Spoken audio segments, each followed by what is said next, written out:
Gary, what was it like to go and have a Saturday off? I mean, did it seem a bit weird, and how does it disrupt the preparations for Eastleigh's game? Um, it does seem it's strange to have a Saturday off, that's for sure. And I got in my little hub at home and had a computer on and my iPad on and the Sky Sports on and the radio, by the way.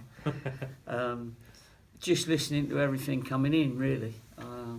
I even listened to somebody spotted me at the Nottingham Forest Bristol City game and was adamant that I was there, and my wife can vouch for me that I was sitting right next to her. We had a little smile over that, but yeah, and I don't think it affects us for Saturday. I think it's been a good thing for us because we'd have had, I think if we'd have played Saturday, we might have had 2 or 3 that were struggling a little bit injury-wise, and those little knocks have cleared up now, so it's been good for us to have those extra few days. Was there a wry smile? I don't know if you were following the Forest Green game, but obviously it means that you are still top. I was following both Forests, Forest Green and Nottingham Forest, and of course, I'm a follower of all of it really. I'm always interested in what's going on, and of course, as the scores come through on the teleprinter, everything's got a meaning, sort of thing, and some with a bit more meaning than others. And of course, it was good for us from a rival point of view that Borough came back from 2-0 down, and we knew there'd be a difficult game. That'd be a difficult game up there. But both teams got difficult games coming up. We've got very similar games coming up, and so there's still a long way to go, but it's getting less and less. So from our point of view, it was a good result, as they would have seen our result against Gateshead as a good result for them. Is there ever a thought of, I really want this season now to kind of get to an end? You know, when you've been on the top, or at least always vying for that top spot for so many games, do you want it to come to an end to make sure that you can stay top and keep that move back up? Yeah, I know what you mean. I mean, well, if the season finished tomorrow, we'd win the league, wouldn't we? We'd be top of the league. Well, not tomorrow, but today. We've got this game tomorrow, of course. But you don't wish your life away, of course. And in football, you know you've got to go 46 games. I've had it for the last 25 years. So you just got to be, you got to be calm. You got to do your job, and every day you've got to be planning for what you need to be doing for the next game.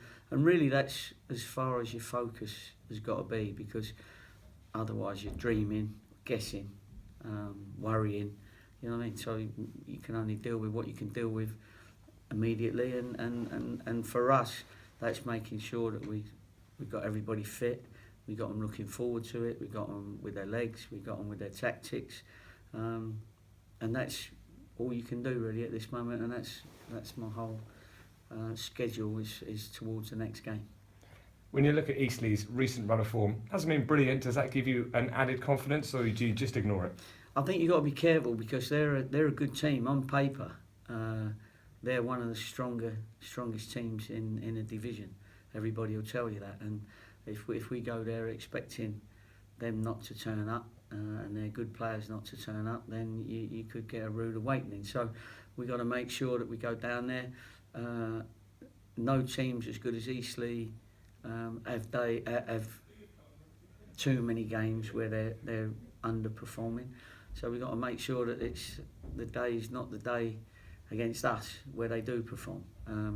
So we've got to go there. We've got to be confident, of course, because we haven't lost many this year, and so that gives us that confidence. I think the boys were a bit disappointed with our Gateshead performance, and these lads are very good at putting something back into the team that they may have lacked the week previous. They're very, very good at that. So hopefully we'll sort that out, but we mustn't feel that Eastleigh are a poor side just because they're on a good run. Yeah, I think you did. Bad run, sorry. I think you did quite a bit of lumping around a week ago. So, you know, have you tried to work on something specifically so it's not just, you know, ball being tonked from one end to the other all the time? Well, I don't think it was that. Was you at the game? I wasn't. Oh, there you go. I heard you afterwards. Well, be careful when you say words like lumping and all that, and you ain't at the game. Who told you that? I think I heard you say something along those lines. Yeah. You might have done. But I'd rather me say it than you say it. The game wasn't as good as we would have liked. Not quite our game.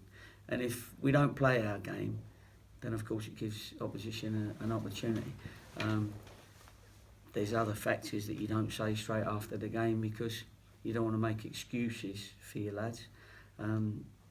But there was things that didn't quite go for us on the day, and we didn't get our game going. So I'd rather say that than because the lads are not trying to lump it all the time. You know, of course they're not. And but listen, if you was playing on a quagmire or on a beach, you wouldn't use the surface, would you? To be honest, you know, because and really that's a little bit what both teams had to do because the ball was like Sally Gunner, it was hurtling across the pitch all over the place, like, you know. Sally Gunner, is that right? She's hurtling, isn't she? Sure, yes. So the ball rolls and bobs and then rolls and bobs, and just to explain to you. And so therefore you have to you know, use a different type of ball. But we sort of took that to a little bit of an extreme. And do you think that the pressure is almost mounting now? 22 games unbeaten. Is there almost now more pressure to make sure that you don't end that unbeaten run? Does that then start to get into the back of people's minds? Ah, yeah, has he been sent in by Forest Green? No, it don't. You just put it in my mind. No, it doesn't at all. You've got to, once that game's finished, the last game, the new game, we always make sure we come into this room, we show them the video, we talk about it, they discuss it, we discuss it. So we always put a big full stop by the side of it once we've had that meeting, and then we're just preparing for the next one, and that's what you have to do. Otherwise things stay with you. It's a little bit of a monkey on your back sometimes if you keep it in. We got to let it out, and we have days where, you know, there could be 22 people fighting in here, but by the time we go out of this door, we've all forgotten about it and all best of friends again, and we know where we're going. So no, the confidence won't drain from these boys, and if it doesn't, and we keep going, then obviously we've got a good chance as any to get our promotion. Thanks very much. No problem. How quickly was that full stop put on after the Gateshead game? Was it the training session afterwards? Yeah, it was a training session afterwards. We I don't think the boys won't mind me giving you the secrets, where we came in and I put the defenders together, the forwards together and the midfielders together, and asked them what they think that they might have done better, even the lads that didn't play. You know, Downsy was in with the defenders, Pelly with the midfielders, and Morgs in with the forwards. And then, what did you think you could have done better, and what do you think you needed from the other parts of the team?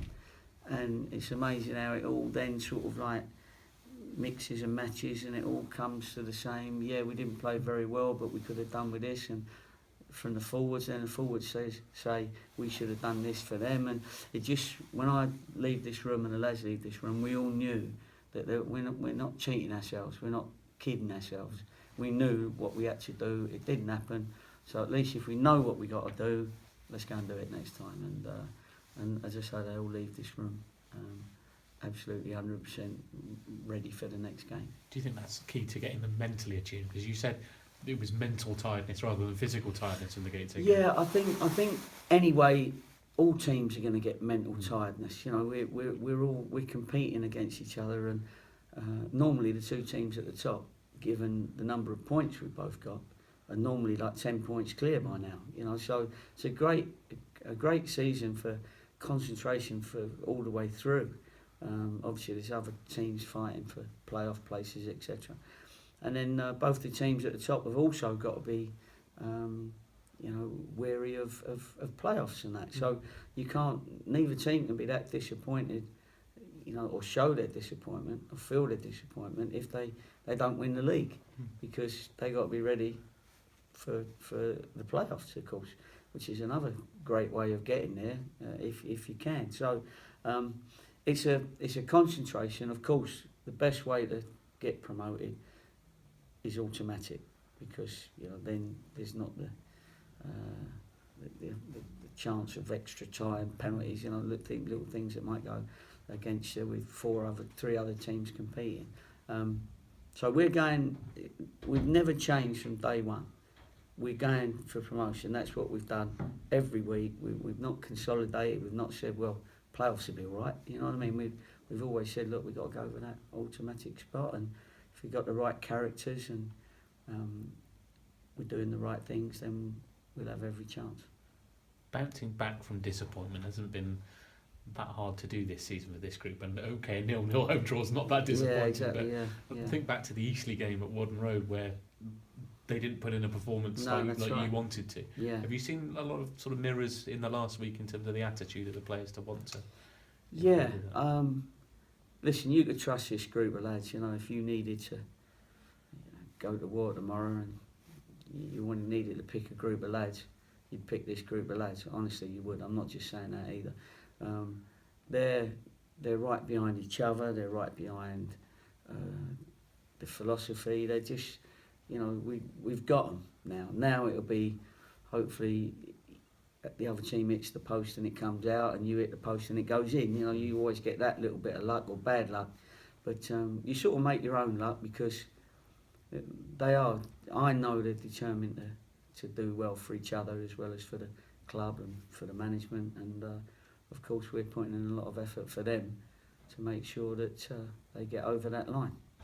Murray Morgan-Smith seems to be stepping up his training. How far away is he from being around the squad on a match day? Yeah, he trained yesterday and looked okay. It'll be just the sharpness that you get from games like normally you'd get it in pre-season where you have 6 or 7 games before the season starts. So, but he could be handy to have around. I don't think Pelly's too far away either.